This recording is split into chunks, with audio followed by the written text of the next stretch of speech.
to More Than Meets the Eye today on the Rebel Radio Podcast. This is Mark. This is Matt. And welcome to a new episode 111. 111. 2005. The Yes. year the Cybertronian Wars ended, or something. I don't know. Isn't that the year the Michael Bay movie came out too, coincidentally? I think it was. I think so. But we're talking the greatest Transformers movie arguably ever made today. But that's going to be here in just a little bit. We're going to be talking Transformers the movie. And for anyone listening on WBLZ Media on Ironiq Radio, thanks for tuning in. Although they have played the same episode 3 weeks in a row, hopefully you're hearing the new one today. Yes, hopefully. Let's cross our fingers. I got to find out what's going on over there. Yeah, some wires got crossed or something. Yeah, or somebody's just like being lazy. Like, or they really, really like that episode, and they're like, we're just going to play it over and over and over again. Possibly. You're like, this was a good one. This is great. Which, I mean, not to toot our own horn, but we think they're all pretty good. Yeah, we hope they are. You know, but we'll see. So how's your week? So far, so good. I saw a disappointing Texans game partially. Luckily, I had work to do, and I was able to dismiss myself from the first half of that game. And then I tuned in whenever I heard JJ getting sacks and stuff, and I'm like, oh, he's back. But they ended up being meaningless, unfortunately. So it looks like it's going to be another year where we waste the talent that is JJ Watt. Dare I say the second coming of LT?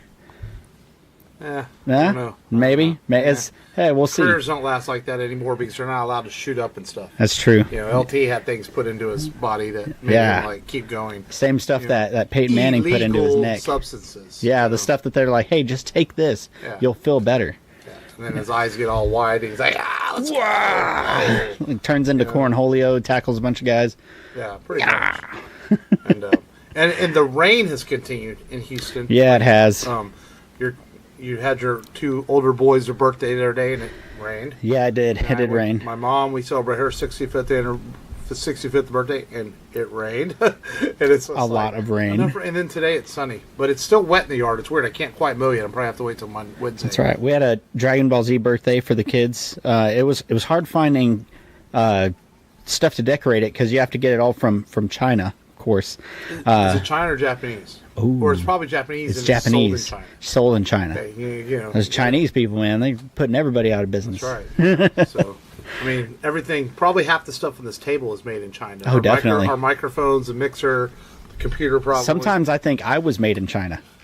You might have been. It could have. Parents, did y'all visit China in January of 1988? Maybe. 87, what year were you born? I can't remember that far back. I was just a little squiggly. Yeah. What is it with... You know what I was thinking about? This is the sad thing I think about. Child's families. Mm-hmm. Your family, your last name. Yes. Y'all like to do things in January. You have two boys in January. You are in September. Oh, yeah. You were born in September. Yep. Was it you and your dad in January, man? You had to go hard in January. Yeah, man. Yeah. I was thinking the same thing. Even our third child, not too far off. First beginning of you waited a few extra October. Weeks. Yeah. Yeah. I was like, okay, this time I'll wait a few weeks. I mean, maybe that it was that time early January. So you had to wait a few weeks. Yeah, man. It was just the planets aligned. Perfectly. but that. People were probably like, well, why are they talking about when they conceive their kids? Well, you know what? Batman's penis was in the news this week, so it's true. Anything is possible. Anything is possible. We're going to talk about that here in just a little bit. It was for medical reasons, though, right. Sort of. Sort of, right. So we always start the show with Download This. This is where we tell you what we streamed, watched, or checked out this past week. What have you watched? I played a little bit of Dragon Ball Xenoverse.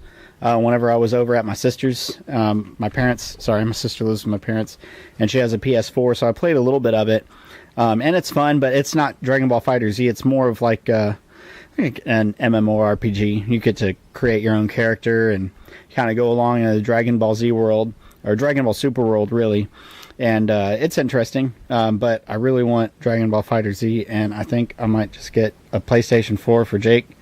Don't tell Frank that. Yeah, and just be like, this is for Jake because he likes Dragon Ball Z.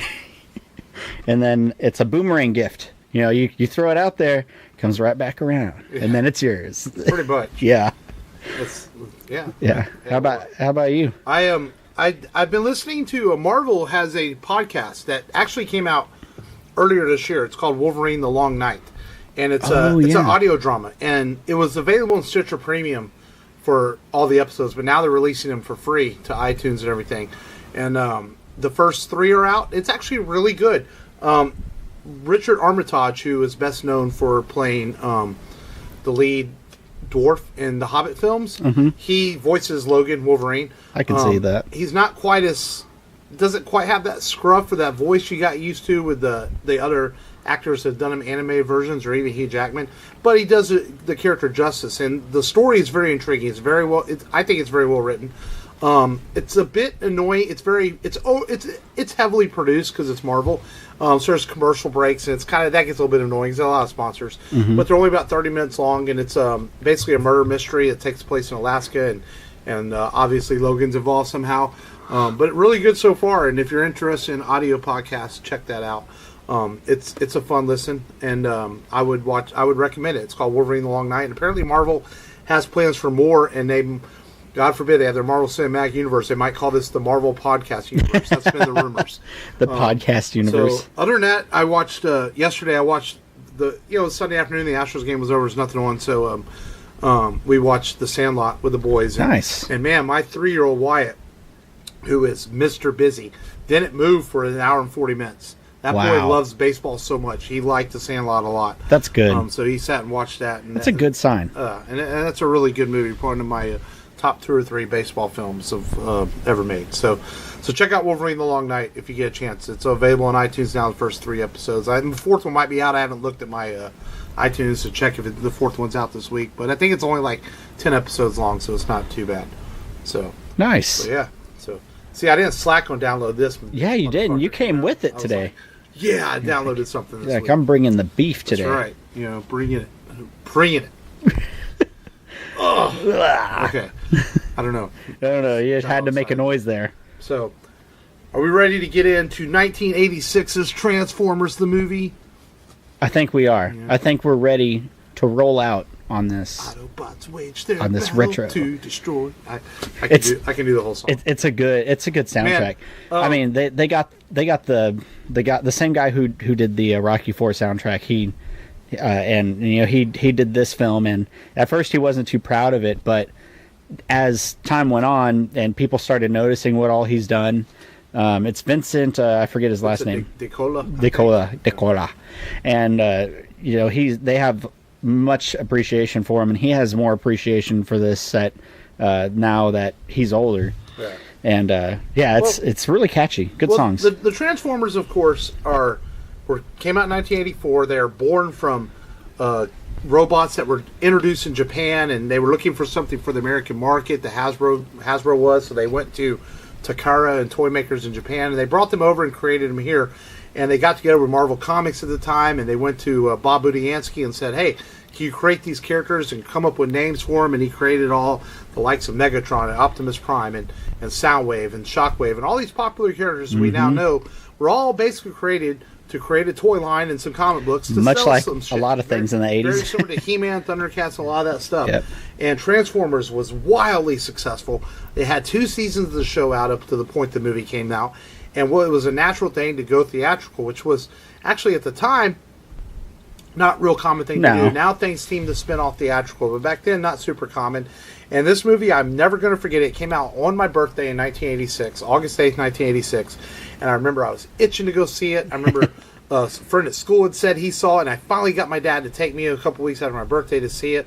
And it blew my little 10-year-old mind away. Like, man, this is cool as hell. And it's still an amazing movie today, and arguably the best Transformers movie made.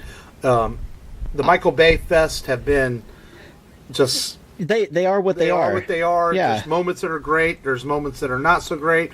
There's moments that are downright awful. And then there's Megan Fox's ass. Yes. I mean, that's how you describe the Transformers movies. A lot of shit blowing up. Yep. But we're talking ass. We're talking animated movie because this Friday in theaters there's special screenings across. I think it's Thursday or Friday this week. Mm-hmm. There's special screenings all across the nation in theaters. First time the film's. It's funny, the film has been shown on the big screen at like Alamo Drafthouse and stuff over the years, but this is the first time it's had kind of a nationwide re-release through the company that does the events at Cinemark. Fathom events. Yeah, so so they're showing it in theaters, and we were like, man, I don't need to go see it in theaters. I've seen it a million times at home, and I've got it on Blu-ray. Let's just do Transformers the movie and talk about it so people can enjoy it. And maybe you're leaving the screening, you'll listen to it on your way home.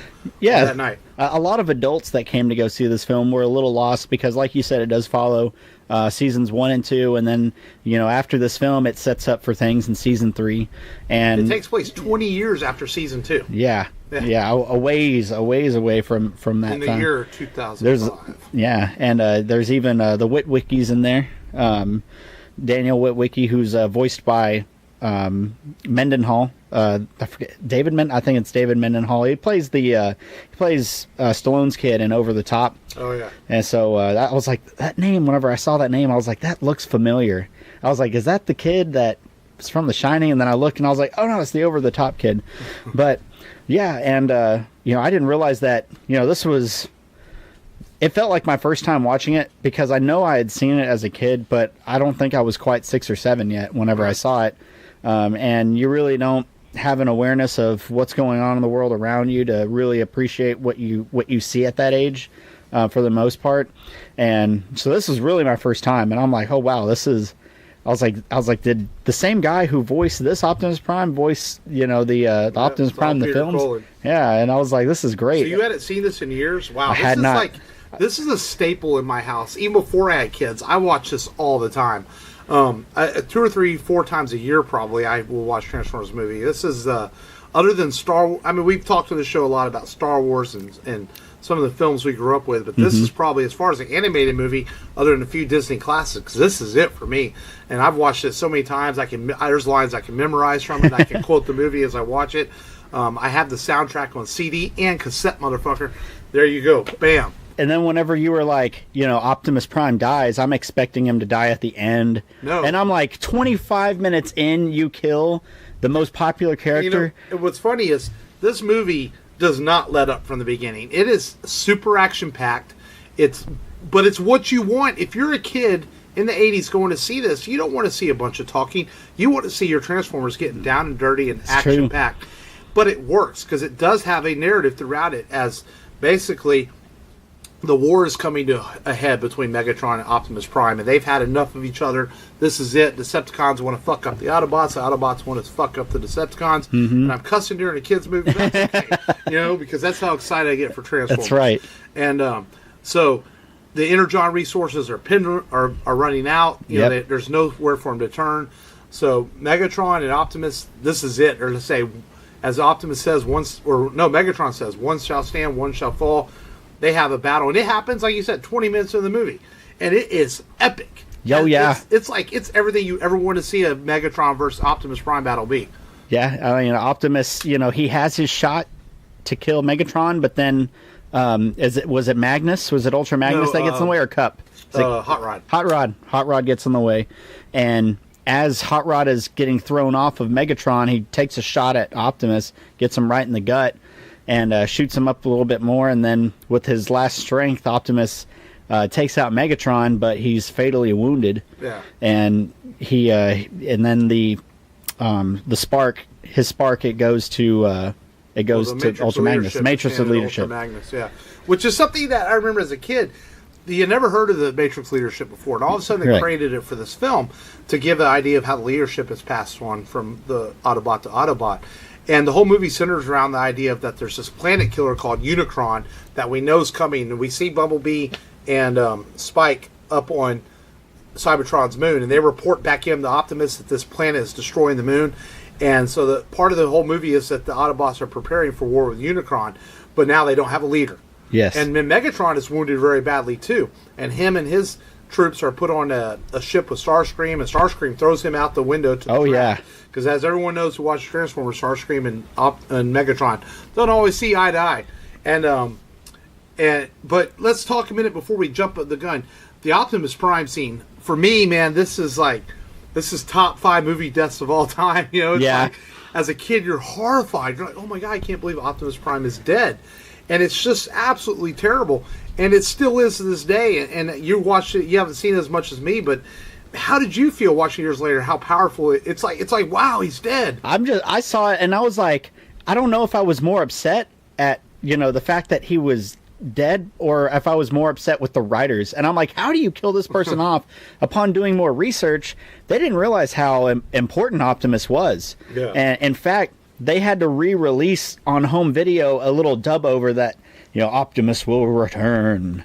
Right. And it's not just Optimus. There's a lot. Megatron, when he first boards the ship at the beginning, Ironhide blows the shit out of several Autobots. I mean, it is brutal from the get-go. Yeah. And the writers of the film have even said, man, we're going to take a lot of flack for this. They knew it. They're like, what? We're going to kill all these guys off in the first few minutes?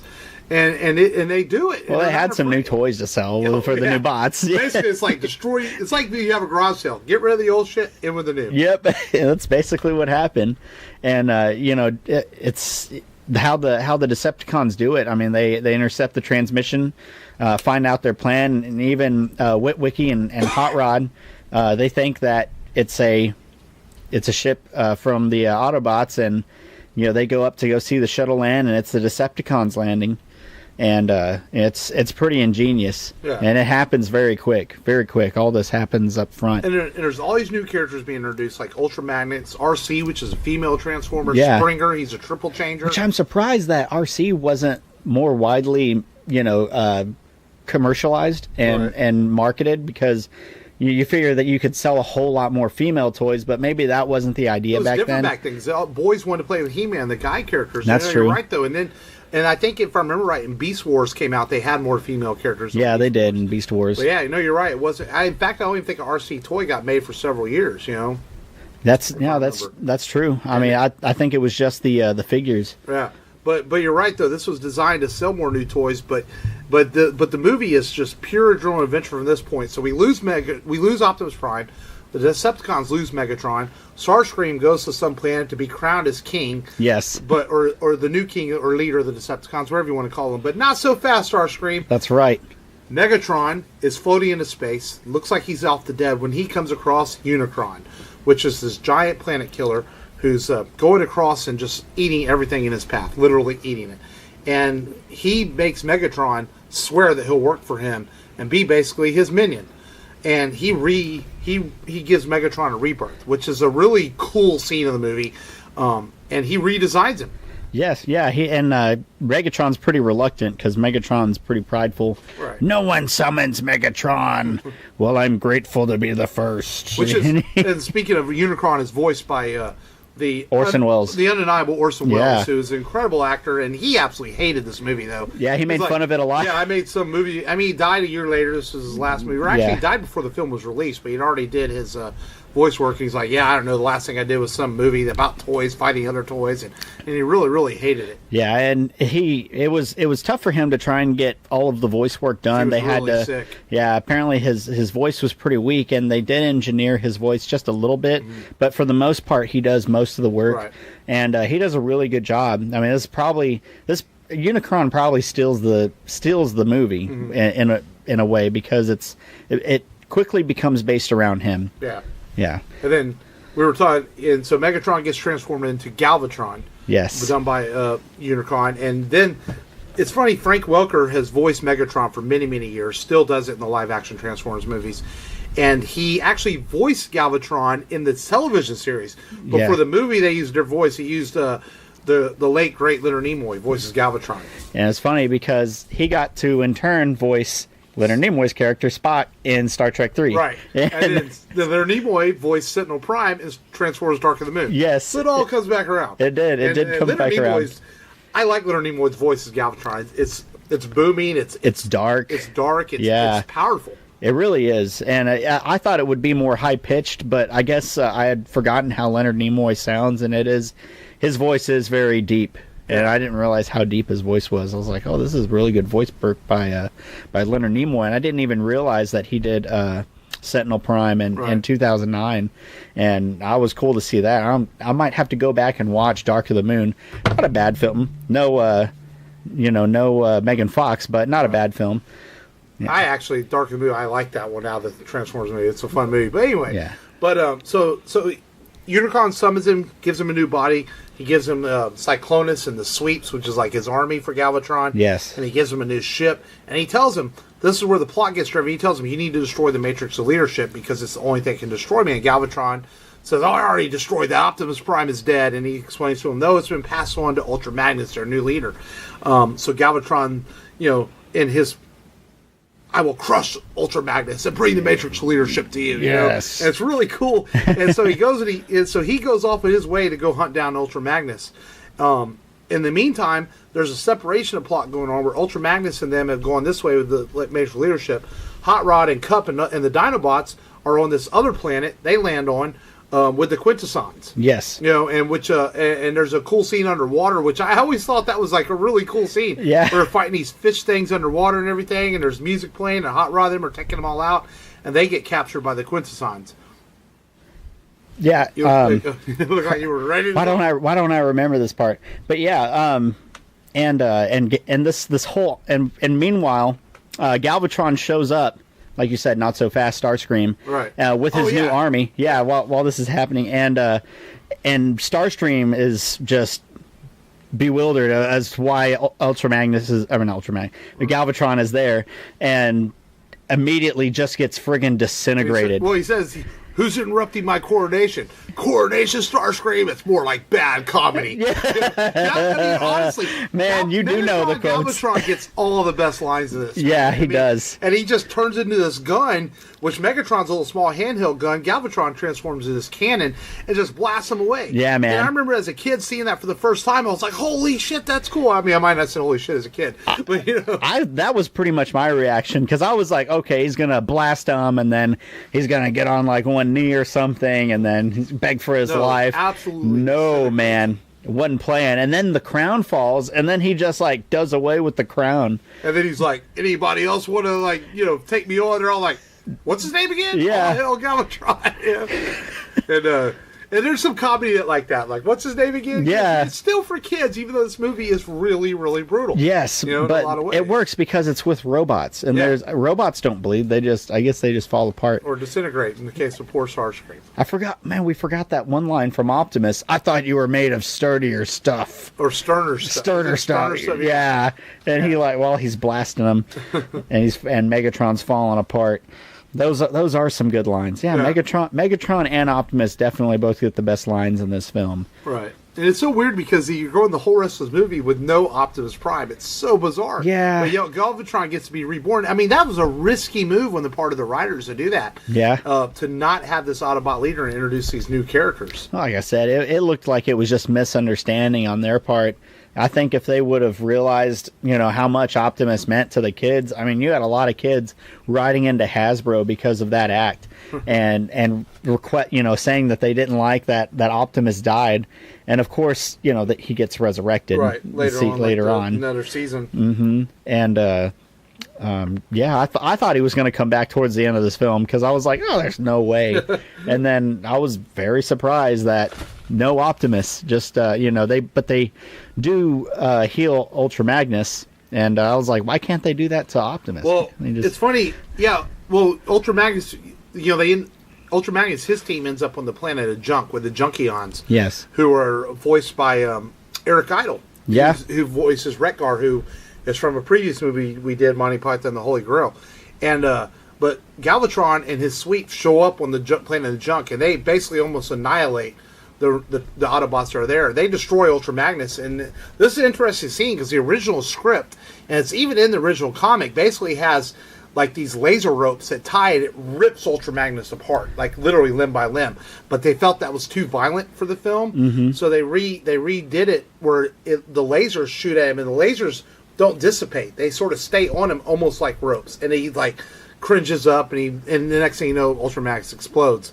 And but in the comic book version, that scene is still in there like ropes. And I remember as a kid reading that and going, well, that doesn't happen in the movie. He doesn't get pulled apart. Yeah. He gets blown apart. And then years later, I read that they had changed that from the script. Yeah, but you're right. The Junkions, because I guess they're really crafty, and they're able to put Ultra Magnus back together like, oh, no big deal. Yeah, it's like they just put this like paste stuff on him, and then all of a sudden his eyes are lit back up, and then boom. He's like, what happened? We lost the Matrix of leadership. Yes. Because Galvatron steals it. And Galvatron, he has no intention of giving this thing to Unicron to destroy it. He wants to destroy Unicron himself because, again, Galvatron's a badass. He wants all the power. Yes. And so that's going on. Then back on the Junk planet, Hot Rod and Cup are being put on trial by these egg-looking quintessons who basically run their own court here, and there's no justice to it. And everyone is sentenced either innocent or guilty, and no matter what you're sentenced to, you fall down to this pit where the Sharktacons eat you. Yes. And so Hot Rod and Cup are sentenced, but they say, let's turn this into a destruction derby, and they transform in their car mode, they take out all these Sharktacons, and then they're able to escape with the help of Wheelie, which is a little small Autobot that's floating around that planet, and they're able to escape, and they end up, right as Ultra Magnus is brought back to life, they have a little battle out with the Junkicons too before they put Ultra Magnus back together. Is that whenever they're put on that little conveyor belt, and then Daniel Witwicky has to blow the lid? That's when they're inside Unicron. That's when they're inside Unicron. We're almost there. It's like the animation, for some reason, it flows to where I couldn't tell where it was. Like, if you're asking me about it now, I can't really tell you when it happens, because I'm like, it's still pretty fresh to me. And a lot of the animation kind of reminded me of Heavy Metal, but it's from that same style. I really liked it. But they have to go inside. Now they have to go inside Unicron. Well, Hot Rod and Cup end up meeting them on the Junkicon planet, and they realize, they say, well, Galvatron escaped, and then Hot Rod tells them, well, we know where he's going. He's going to Unicron. Yeah. So they all start heading that way, and Galvatron shows up, and he's about ready to... He tells Unicron, I have the Matrix of Leadership now. I'm going to destroy you. Unicron's like, oh, really? And he takes Galvatron, basically throws him in his hole, and basically eats Galvatron in a way. So Galvatron is inside Unicron. And basically like a reverse Death Star. Right. And I believe I read something to where this film was highly inspired by Star Wars. In fact, there is a crawl at the beginning, correct? No, in some versions. If you watch like the Blu-ray, it's not on there. There's the widescreen, and then there's the full frame, and I know that some things are left out of the full frame. The original widescreen print of this movie was destroyed, and they were never able to find it. So there was a university that had a work print of it in widescreen. So they used their print along with some Laserdisc prints and things they found over the years, and they have done a rematted version of the widescreen. So the current Blu-ray that's out has the reworked, remastered widescreen version, which still isn't the true original widescreen, but it's the closest we're ever going to get to an original version because the original was destroyed. And so they used different prints to rework that into a new widescreen for the new Blu-ray release. Okay, that makes sense. Yeah, and but the crawl that was there was added to like VHS and DVD releases in the late 90s, early 2000s, but it's since been taken out. Because it didn't need to be there. I actually had a VHS release of it that had it on there. It was kind of weird, explaining to get the viewer caught up to why this is 2005 and all that, etc. Okay.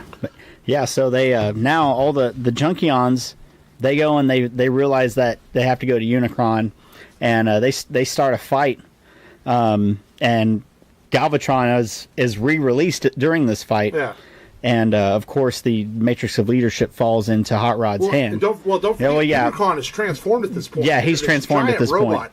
And another, as a kid, wow moment. You're like, wow, that is so cool. Yeah. And there were even plans in the script at one point to have Cybertron transform also. Really? But it never was done. An idea of it was used in the Marvel comics later on where Cybertron was like a living planet itself, but it didn't transform. But the writers of the Marvel Comics said they never had read any of the ideas from the movie. This was just something they came up with. Mm-hmm. And that was an original script. The idea was to have Cybertron transform also. And you have two planets battling it out. But for some reason they chose not to go that route. And instead it's just Unicron attacking his planet in robot form. And he's really, really cool looking. He's like the ultimate Transformer badass in a lot of ways. He really is. I mean, he's massive. And like I said before, he really does steal the show because it's like he looks like a planet, like a living planet. You don't expect him to transform into what he does transform as. And there's all kinds of Transformers fighting everywhere. We find out that Daniel and Bumblebee and some of the other Transformers are inside Unicron. They're going to be melted in this vat of liquid. And Daniel, or Spike is in there, sorry. Yeah, Spike. His son Daniel gets inside with him with Springer and RC, and he has an exosuit on, and he has to learn to use the suit to blast the shield down to save his dad. And he's like, I don't have any weapons. Use your suit. Yeah, and it's cool. And as they're trying to escape Unicron, meanwhile, Hot Rod is inside there, and he comes face to face with Galvatron. And Hot Rod's a young, spunky, badass Autobot who's kind of cocky, and he's like, you know what, I'll take you on. And he wants to fight Megatron one-on-one. And Galvatron. And Galvatron's like, I will crush you, Autobot, with my bare hands, just like I did Optimus Prime and Ultra Magnus. And they get into this fight, and then the big reveal at the end of the movie, of course, where Hot Rod grabs the Matrix of leadership, and it turns out that he's the one, and he opens up the Matrix, and Galvatron, and he throws Galvatron down, and he turns into Rodimus Prime. Yes. And he's the next Prime, and he's able to destroy Unicron, and then there's a scene at the end on Cybertron where he's like, "To all are one," and basically the movie ends. It's very, like the way I'm talking, it's very neck break pace. Yeah, once he meets he meets Galvatron in battle, it pretty much goes really quick from there. And just like Optimus said, whenever he was giving the Matrix of leadership to Ultra Magnus says, "I'm not worthy. I'm just a soldier." Right. And he said, "Neither was I when I received it, but a hero will reveal himself." In light or darkest hours. In light or darkest hours. So that's whenever this happens, and we find out that Prime was correct, and some weird number. Ever get a call from one of those weird numbers, and they're like, "Can you hear me?" And they're like, "Oh, we've just stolen your soul. We're going to make a clone of you." And so the movie just kind of ends, and then I remember as a kid, like, waiting, well, what happens next? Optimus is dead, and then everything, and of course, we had to wait until season 3 to come back. We had all these new characters introduced. Yes, the Dinobots. Yeah. Well, the Dinobots were already in the show, but then there's this whole. I remember there being an episode where Starscream's ghost shows up, and he tries to attach Unicron's head to Cybertron and take it over. They did an indirect sequel called Five Faces of Darkness, which was the first 5 episodes of season 3, which was a sequel to the movie in a roundabout way. That was the TV movies. Galvatron. And then they eventually brought Optimus Prime back in the Return of Optimus Prime. Yes. And then they had the Headmasters reintroduced for the last season called Rebirth, where the Headmasters were done, and the animation was getting really bad. You could just tell the show was starting to end. So Transformers went on for another 2 seasons. Season 4 is only like 4 episodes. But basically after season 3, it lasted one more season in season 4 until we got to Beast Wars years later, and of course now the live action Transformers movies. But this movie has a lot been made about the soundtrack too. Yes. It was almost like watching a heavy metal animated movie play out. Yeah, it really was, and they did a really good job of picking Vince, like we said before. And then they had to change the name of the band Kick Axe to Spectre General because they felt Kick Axe was too controversial. I know they did drop the S word in the film, but then they took it out whenever they edited it. For subsequent. Well, apparently it's funny. Rated G was not good for an animated film back then because they were afraid adults wouldn't go see it. Okay. So they wanted it to be PG, so they dropped shit in there for PG at the beginning of the movie. Spike says, "Oh shit, we're gonna die!" Yeah. When the Unicron is attacking the moon, and they took it out for VHS Blu-ray. We're jumping the gun. VHS releases in the '90s, and then eventually on like the 2000 VHS release, it was put back in. It's been in ever since. And that's what happened. Did it say it in the version? It had to be in the version you rented on Vudu because that's the only current version. Yeah. And it's funny. A bad word in a kids movie. It's like what? That'll get the adults to stay. Well, I mean, and not only that, just the brutality of the movie. The robots dying. Yeah, it was pretty brutal. And then a bad word. But overall though, this movie is it's still one of my top 5 animated films ever made. I love the Transformers movie from the opening frame to the end of the frame. It's a fun movie. My kids like it. And it makes you long for getting a live action Transformers as good as this in some ways, because the Michael Bay films have been, they are what they are. I'm not going to knock them. There's people out there who would absolutely trash them, and a couple of them are absolute trash. Yeah. But they're an effort, at least, to make a live-action Transformers film. But Transformers the animated movie is the go-to Transformers movie. Absolutely. It's definitely the best depiction. I mean, it's Gen 1, so you can't knock Gen 1. And it looks like... it looks like they kind of loosely went with some of the TV themes whenever they did make the Michael Bay films. And I did enjoy the first one. I think, now looking back on it, I think the first one may be the best film. Just because, of the awe of seeing them. There's a sense of mystery in the first thing. And, man. And now I kind of like the, I don't want to jump the gun. We'll talk about Optimus's new look. Yeah. But I like this. I like this movie too because it did, as much as I hated Optimus Prime dying, it did introduce new elements like the Matrix leadership and all the new Transformers. I always thought Rodimus Prime was a cool character. Yeah. The Triple Changers were really cool as a kid to play with as toys, but they're hard as hell to transform. They have 3 different things.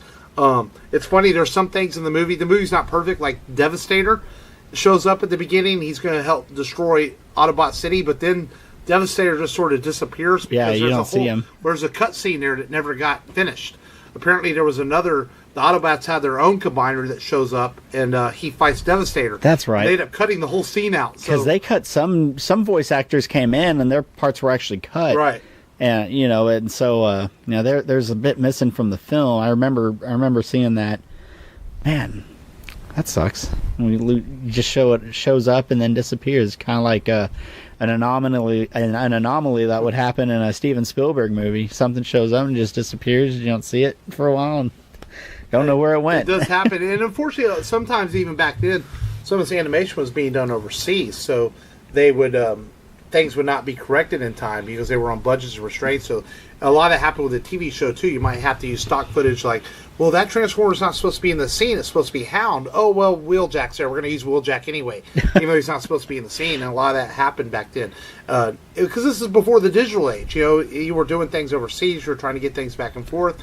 Now everything's done on computers. It's much different now than it was in the 1980s. More of a foolproof system now. Right. I mean, you can animate something thousands of miles away and send it to somebody in America right away and have them check it out. But overall, though, Marvel, of course, had comic books. They adapted this book into a comic book series, did an animate, and then IDW a few years ago for this anniversary, redid the comic adaptation of this, and they actually added a few scenes in it that were cut from the film in the IDW version. Not much. So obviously, there's tons of Transformers toys out there. There wasn't a Unicron toy made till almost 2003 because they had a prototype design back in the 80s, but it was wonky and didn't work right, and they never released it. And there's plenty of pictures online if you want to go see the prototype of the Unicron. That would be cool to see. They finally released one years later. And then I don't know if it's ever been released in America. I'd have to ask my buddy Frank Chavarita. He's my Transformer expert. I know there's some almost movie-like Transformers Unicrons that have been released in Japan over the years since this movie came out. So plenty of stuff for Transformers out there in your movies. Before we talk some more Transformers, your final thoughts on Transformers the animated movie? It's a really good movie, and I still have like a whole day to rewatch it and kind of like just get it in more because, like you said, some things just happen like so it's fast. It's an easy, quick watch. Yeah, it is a quick watch. It's a bit over what? It's like 2 hours, hour and a half. Hour and a half. Yeah, and something you can watch with the kids. And we didn't even talk about Stan Bush's The Touch. Oh yeah, The Touch there at the beginning, which was used in Boogie Nights. Yes, for Dirk Diggler. But Dirk Diggler. Yeah, and Stan has made a career off of this. He still comes through Houston, plays shows based on these songs. Didn't he make a music video where he's playing in front of the animation going on in the background? Oh, yeah. And like I said, he's made a career off 2 songs from a hit movie that he still comes to town. In fact, he was in town not that long ago and plays these songs because people want to go see him play songs from the Transformers movie. Heck yeah. That's pretty crazy. So, they were originally going to use that song for Cobra, but they ended up not using it. And it would have been a waste. I mean, I love Sylvester Stallone movies, but Cobra is not his best film. And it's good that we were able to have it for Transformers, and it became so much of an icon. Right. Yeah. No, that's a good one. So you have a favorite Transformer? It's like before it was always Ironhide because he was just huge and massive and tough. But whenever I saw the films, I always thought that like Bumblebee was really cool, of course, but I think they gear you to like Bumblebee because Sam is really with them. And then, of course, they released the new Camaro model whenever they released the new Bumblebee. Right. But it would have to be Ironhide because I always thought his weapons were cool. They were just big and bulky and big old cannons. I always like Rodimus Prime from this. I always thought he was cool as a character, and Hot Rod, the character he was before he became Rodimus. And it's easy to say Optimus Prime, but everyone loves Optimus Prime. Yeah. And I always thought Shockwave was cool, who has a very brief appearance in this movie at the beginning, and I always wanted to see more Shockwave. but those are probably some of my favorites. Do you have a favorite? You're being a little bit younger. The favorite animated Transformers series, because I know you didn't quite grow up with Generation 1, but you've seen it. What I really remember is Beast Wars, and like Optimus Prime was a gorilla, and it ties in with Generation 1. When they find the old Ark. Yeah, they find the old Ark, and they can only copy beasts, and so Starscream is a raptor, and actually ends up joining the Autobots and becomes a good guy. And he has a really cool transformation. I really liked his because his sword could like swivel and just like spin in a circle, and it was just really cool in the TV series. Yeah. And I got his toy first, and then I got Beast Wars was really good. Yeah, and I think Bumblebee was a rat or something. Yeah. I think they for made me, him nostalgia factors is always going to be Generation 1. It's my favorite cartoon.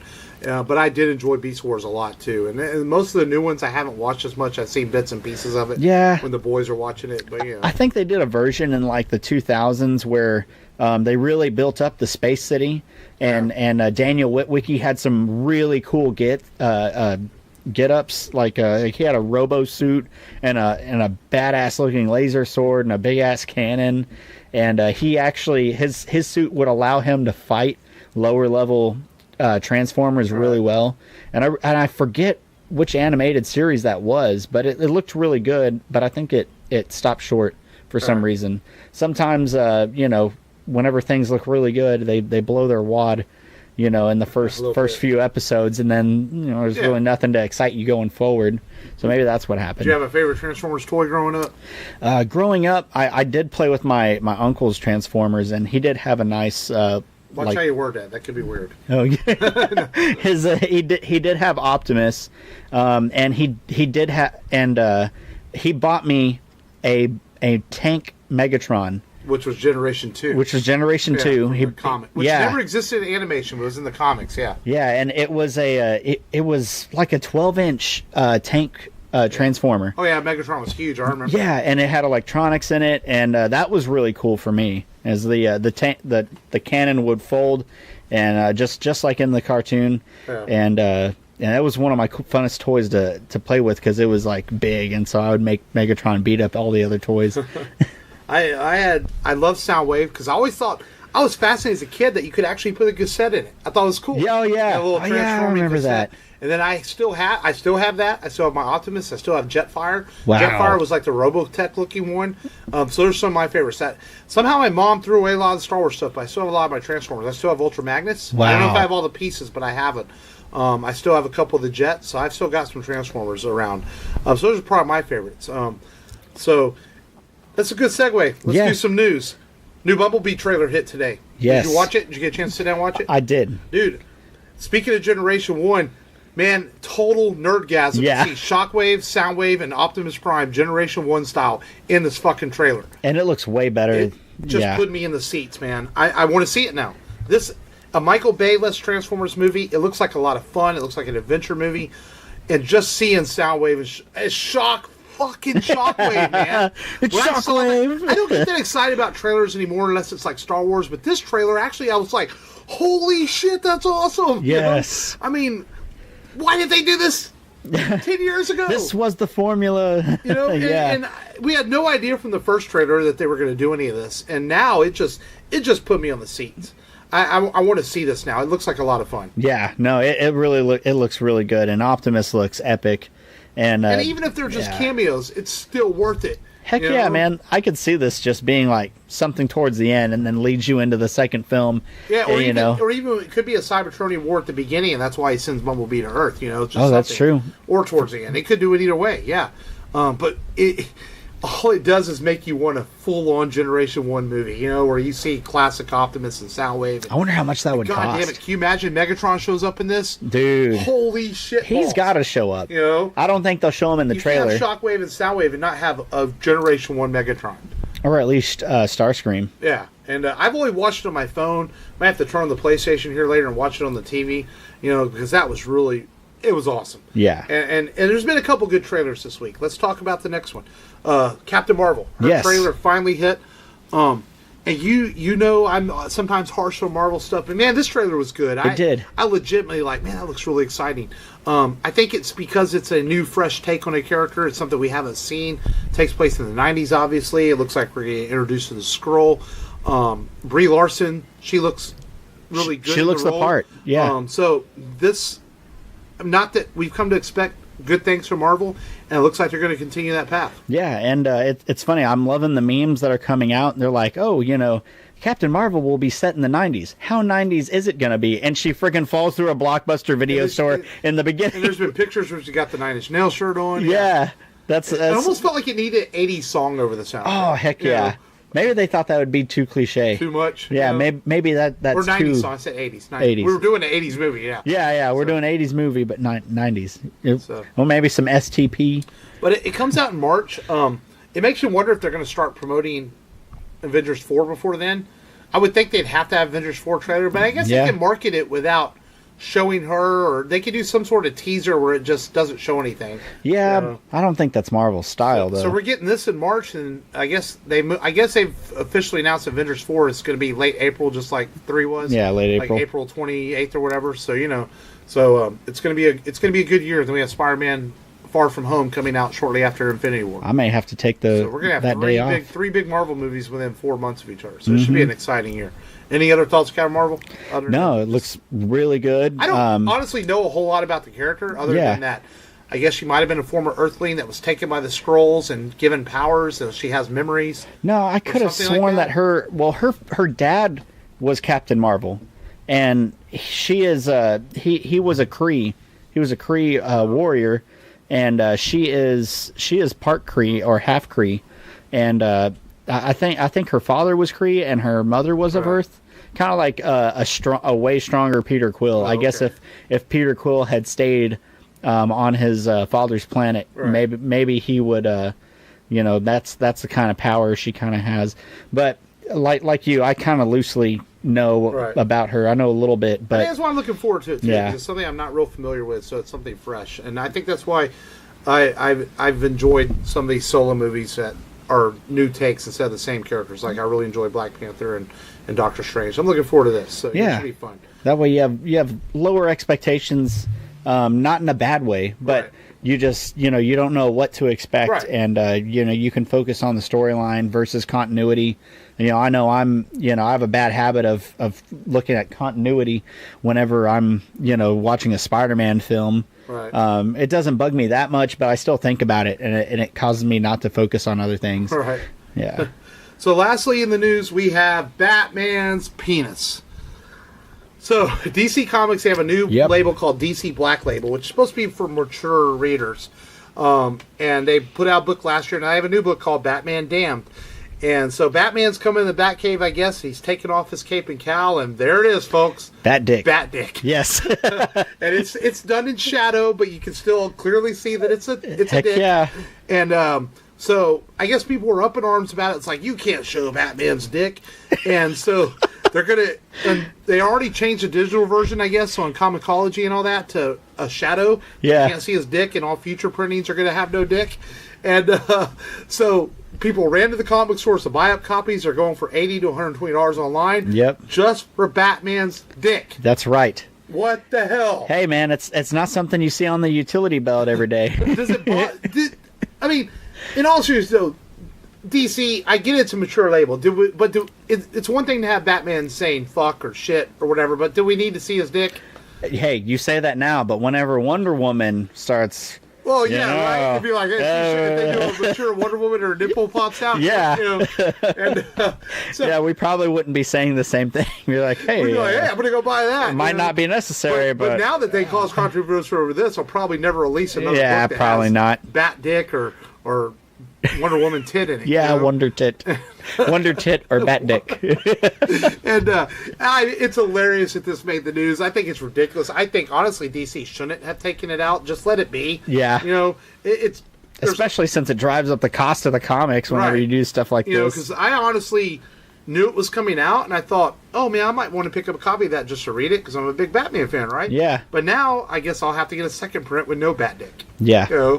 And now I feel deprived. My cousin's husband who has, that military job, the embassy. I told you he bought that $80 comic. That's just ridiculous. Yeah. Ridiculous. It's ridiculous.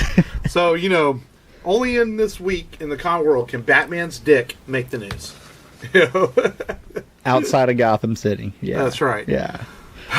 Man. Bat dick. You thought we were getting some raunchiness from Batman whenever you saw the animated version of the Killing Joke. Well, they outdid you right Batman here. just let it all hang out. That's right. Literally. Yeah, I literally. And now, as our friend Kerry Gordon says, now we know which way he leans. That's right. All right. Well, on that note, let's preview our next movie. We're getting ready in a couple weeks. We're going to do our first theme month. We're going to have... We haven't came up with an official title, but we're going to do some Halloween movies for the month of October. A little bit of horror, a little bit of this and that. Yeah. We're not going to reveal them yet. There's going to be a graphic soon I'm going to release on our social media. But we've got one more movie to do before we get in our Halloween movies. So we're going to do something kind of fun, cult classic. Yeah. Matt, what is that movie? That is The Big Lebowski. Wait, let me explain something to you. I am not Mr. Lebowski. I'm the dude. That or his dudeness or duder or, El Duderino if you're not into the whole brevity thing. Are you employed, Mr. Lebowski? Employed? Do you like sex, Mr. Lebowski? Is this your only ID? You got the wrong guy. I'm the dude. Your name's Lebowski. Jeff Lebowski, the other Lebowski, the millionaire. I received this ransom note this morning. This is a bummer, man. They want you to take the money and act as courier. What do you mean, man? What the hell is this? My dirty undies, dude. The whites. Let's take that hell! Why should we settle for 20 grand when we can keep the entire $1 million? I know you're mixed up in all this. Playing one side against the other in bed with everybody. Blow on them. Huh? Fabulous stuff. What? Who's sitting on $1 million? We want some money. Sitting in the trunk of our car. Where's my damn money? Say, dude, where is your car? Who's got your undies, Walter? This is a very complicated case, Maude. A lot of ins, a lot of outs. Is this your homework, Larry? And I would like my undies back. A lot of strands to keep in my head, man. Whoa! Hey, careful, man. There's a beverage here, huh? I like your style, dude. I have no choice but to tell these bums to do whatever is necessary to recover their money from you. They were Nazis, dude? They were nihilists, man. They kept saying they believed in nothing.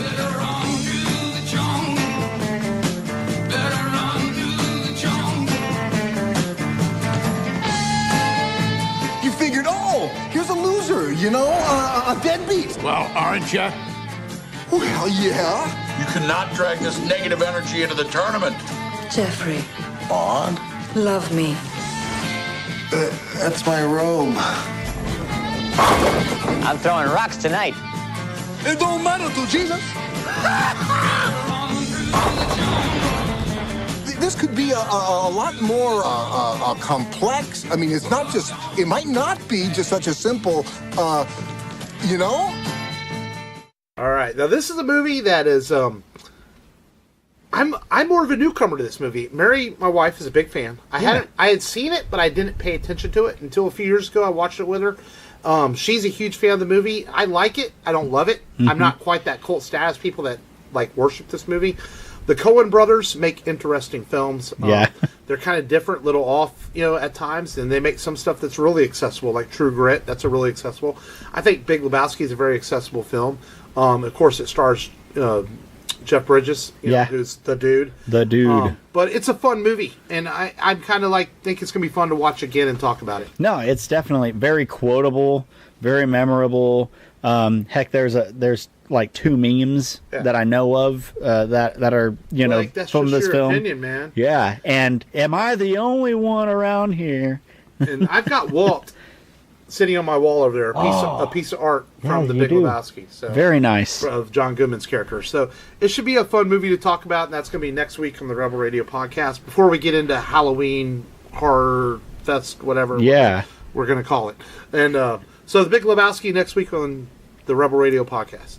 And but that's all we've got this week, I believe. That's right. As always, go to rebelradiopodcast.com for all the episodes, and for if you want to buy a t-shirt or whatever, follow us on social media, Twitter, Facebook, and all that good stuff. We're very active on there. We have a Facebook group.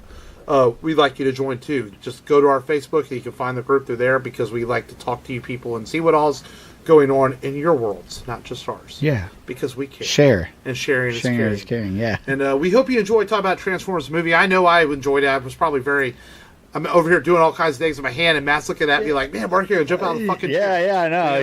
You're going to like reach over and smack me or something. I might, and just give you like a Galvatron hug. Yes. But until next time, as always, on the Rebel Radio Podcast, this is Mark. This is Matt. And there were more than meets the eyes. Hey, this is Marky Ramone, and you're listening to the Rebel Radio Podcast.